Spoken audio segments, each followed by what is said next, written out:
Hey, salut à tous, bienvenue sur la chaîne Alex et PJ. Je suis grave content. Vous savez, à chaque fois que j'ai une nouvelle voiture, j'aime bien le montrer en vidéo. Vous avez vu le Cayenne, donc voilà, c'est pour moi la marque Porsche, c'était un peu un rêve, donc j'étais grave content. Et après, j'ai eu la BMW i8 qui était voilà, très sportive, hybride en plus, donc franchement un gros kiff à conduire. Je l'ai vendu déjà il y a un petit moment là, j'ai pas mal traîné et tout à trouver une voiture qui me plaît. Là, pour moi, on passe encore un cran au-dessus. C'est un mélange un petit peu des deux, c'est-à-dire que vraiment vous arrivez à avoir le confort, parce que la 8 c'était pas forcément très confortable, parce que voilà, c'est deux places, il y a deux petites places à l'arrière, mais c'est vraiment petit pour les enfants. Le Cayenne c'est bien, c'est confortable, mais c'est moins quand même hargneux. C'était pas voilà, c'était un Cayenne hybride aussi. Donc là voilà, j'ai réussi à trouver vraiment pour moi le combo parfait.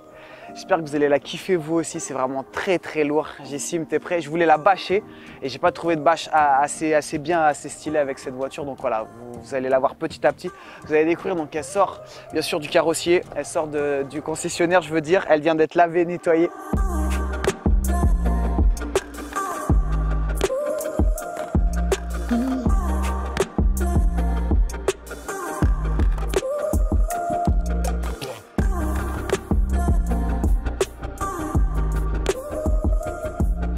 Bon voilà, c'est mon Scénic. Pourquoi je fais cette vidéo? Donc oui, j'ai vendu la BMW i8 il y a un petit moment. Je roule avec un Scénic. Donc c'est un Scénic de 2009 et en fait j'en ai parlé sur Instagram. Ceux qui me suivent sur Instagram, ils sont au courant. Donc en fait je dis parce que j'ai reçu des messages. Déjà quand j'avais vendu le Cayenne, j'ai reçu 2-3 messages. Alors je vous dis vraiment c'est une minorité bien sûr. La plupart des gens, des abonnés, des gens qui nous côtoient ou qui nous suivent et tout, franchement vous êtes au top et continuez comme ça. Mais c'est juste, il y a toujours une partie peut-être de 5-10% des gens qui, pour moi, qui a une mauvaise mentalité, qui m'avaient envoyé quand on a vendu le Cayenne, enfin quand j'ai vendu le Cayenne et Alex vendait le Macan. Ouais, ça y est, il y a plus ça chez Bodytime, c'est la crise et tout. Donc ça me faisait un peu rire parce que justement je savais que je cherchais les 8 à ce moment-là et je me disais ils sont ouf. Pareil, je vends les 8, je reçois encore des messages comme ça. Et un coup je reçois un message, je l'avais même mis moi en story Insta. Ouais, c'est un mec, une meuf, bien sûr c'est un compte privé qui me dit ouais tu fais le malin, tu fais le beau gosse et tout, tu te la racles alors que tu roules en pauvre Scénic, t'es dégueulasse, t'es mal sapé. Enfin j'étais habillé pour moi normal, mais bon, un peu déçu que la personne me dise ça. Et t'es dans un pauvre Scénic de 2004, tout pourri et tout. Et je lui dis mais c'est une ouf cette personne, je le mets en story, c'est sûr que à la base, j'allais pas vous faire une vidéo sur un Scénic 2 de 2009 qui a 240 000 bornes. Je pense que ça vaut, tu vois, peut-être 1 500 €, j'en sais rien, entre 1000 et 2000. Et moi, en plus, j'ai la chance, c'est que c'est l'ancien véhicule de mes parents qui m'ont généreusement passé parce qu'en fait ils ont un nouveau véhicule et que moi je leur disais voilà j'aimerais bien racheter un véhicule. Pour l'instant je sais pas trop, je suis un peu dans un budget un peu entre les deux. J'ai pas envie de dépasser les 70-80 000, j'ai pas envie de prendre forcément dessous, il n'y a rien qui me fait spécialement kiffer. C'est des véhicules, généralement on prend avec Alex, on aime bien prendre un véhicule chacun, voilà. Donc par exemple quand j'avais pris l'i8, Alex il avait pris l'Evoque. Pourquoi il avait pris une voiture beaucoup moins chère? Parce que lui il avait investi aussi beaucoup sur une crypto, ça on en a déjà, enfin sur une boîte qui gérait de la crypto, donc voilà, ça on en a déjà parlé.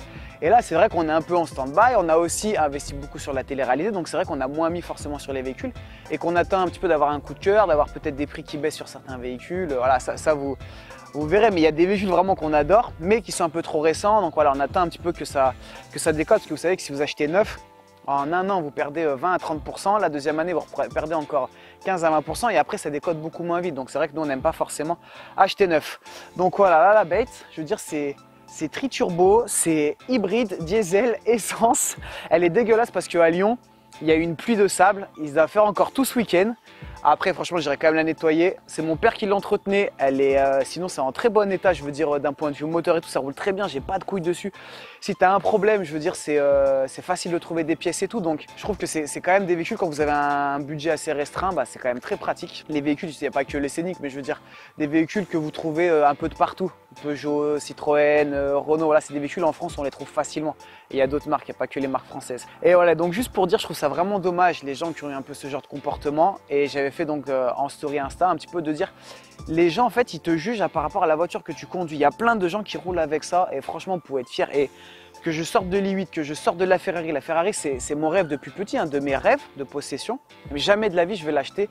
Dès que je vais avoir l'argent, je veux dire, c'est un rêve, mais avant tout, il y a d'autres choses à faire. Que tu sortes de n'importe quelle voiture, tu es la même personne. C'est tes valeurs qui comptent, c'est qui tu es.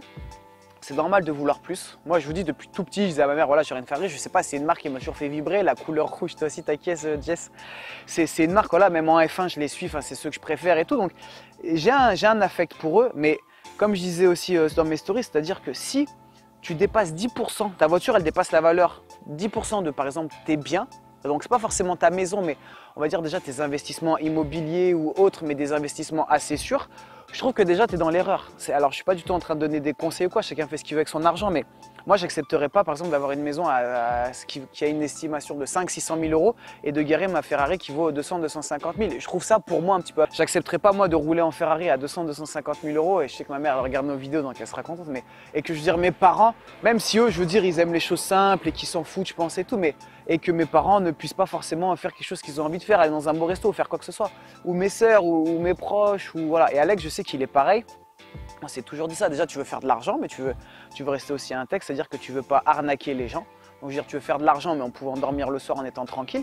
Et surtout, c'est avoir plus, mais aussi être reconnaissant de ce qu'on a. Je veux dire, c'est un petit peu dommage. En France, on se rend compte qu'on est le plus gros consommateur, le pays le plus gros consommateur d'antidépresseurs, de gens vraiment qui font des burn-out, qui tombent pour stress et tout, alors qu'on a quand même beaucoup de choses.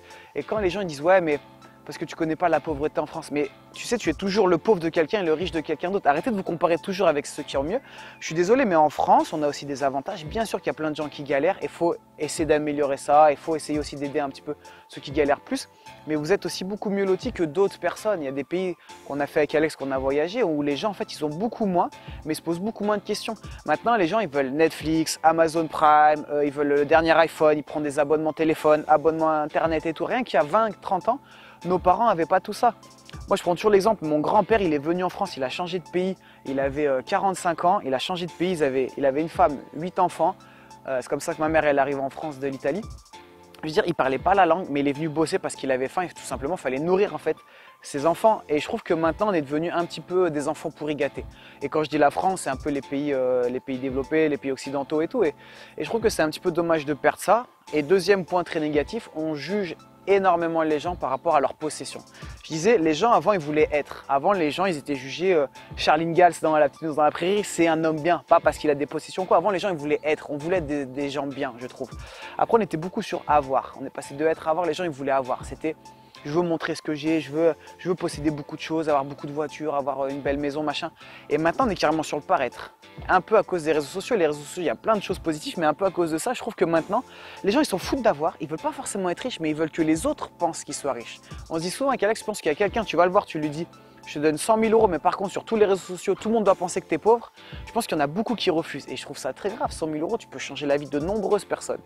Vouloir gagner plus, pour moi, c'est pas néfaste et c'est pas être égoïste. Quand tu gagnes plus, tu aides plus de monde. C'est-à-dire que si tu peux être un connard pauvre, tu seras un connard riche. Tu peux être quelqu'un de très bien pauvre, tu seras quelqu'un de très bien riche. Je pense pas que l'argent va te pervertir ou quoi. Souvent, tu as quand même une graine de connard si quand tu deviens riche, tu vois, tu es un connard. Je veux dire, quelqu'un qui a beaucoup d'argent, tu peux aider aussi beaucoup dans les pays un petit peu sous-développés. Tu peux aider beaucoup de gens autour de toi, ta famille. Tu peux peut-être aider des gens à se lancer dans un projet où la banque va pas forcément les suivre. C'est bien, mais la banque, elle va suivre si tu as de l'argent. Si tu as de l'argent, la banque, elle te kiffe. Si tu n'as pas d'argent, la banque, elle va pas t'aider à te lancer dans un super projet et tout. Donc, je trouve que voilà, avoir de l'argent, ça te permet de faire tout ça, mais sans oublier ses valeurs, sans se dire aussi j'ai de la chance. Je trouve que le bonheur, c'est encore un truc vraiment à part. C'est-à-dire qu'on a démarré avec Alex, je veux dire, vous pouvez le voir, hein, nous on a la chance, c'est que c'est tout sur YouTube. Vous pouvez voir ce qu'on a fait au début, c'était un iPhone 4 posé sur un truc, on s'était acheté une tenue similaire à Bershka qu'on avait payé 15 balles le t-shirt.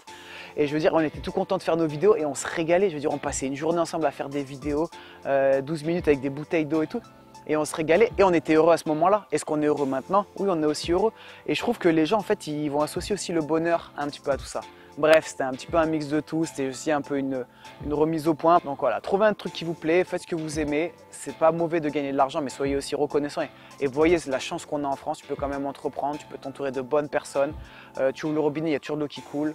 Voilà, et on s'en rend pas compte, mais c'est un truc incroyable. On est parti avec Orbleu au Togo. Je veux dire, leur forer un puits et qu'ils aient de l'eau potable à disposition. Je veux dire, les enfants dansent, les grands, surtout les personnes un peu âgées, je veux dire, versent une larme parce que c'est quelque chose qu'ils espéraient même plus. Et bien ça, je trouve que c'est touchant. Et après, comme je vous dis, c'est pas parce qu'il y a ça que nous, on doit se dire tout le monde pareil, tout le monde doit toucher la même chose et tout. C'est normal d'être ambitieux, de vouloir plus, mais il faut aussi être un petit peu reconnaissant. Et je pense que même si ce n'est pas toujours le cas, c'est quand même le mérite qui va faire que petit à petit, vous allez avoir des conditions différentes. Si vous avez envie d'avoir un mariage heureux, bah, c'est aussi à vous, ça demande du travail. Si vous voulez que ça se passe bien avec vos enfants, ça demande du travail. Des fois, il faut ravaler sa fierté. Bref, alors on part encore sur autre chose, je vous dis à très vite. J'espère que vous avez kiffé quand même, j'ai pas montré. Mais déjà, j'ai bien sûr 2 sièges auto. C'est une vraie voiture de daron. Je veux dire, voilà. Il y a un grand coffre. Je suis même parti en vacances en Espagne avec. Julie, elle était mal à l'aise. Et elle s'y est fait. Parce que c'est vrai aussi qu'on aime bien montrer un petit peu, on est tous un petit peu dans la luxure. Et comme je dis, c'est pas grave d'avoir des défauts, c'est bien d'en prendre conscience. Je dis les iPhones, moi aussi j'ai un iPhone. Moi aussi des fois je fais des achats un petit peu impulsifs que je sais que c'est complètement con. Mais si tu en as conscience, pour moi c'est pas très grave. Et comme je dis, c'est un peu dommage ceux qui font les blindés sur Instagram, à claquer, à claquer, à claquer. Et leur mère, elle galère à monter les courses au 3e étage sans ascenseur parce qu'ils veulent vraiment pas aider. Je prends cet exemple parce que c'est celui qu'on dit le plus souvent. Mais voilà, je trouve c'est un peu la triste réalité.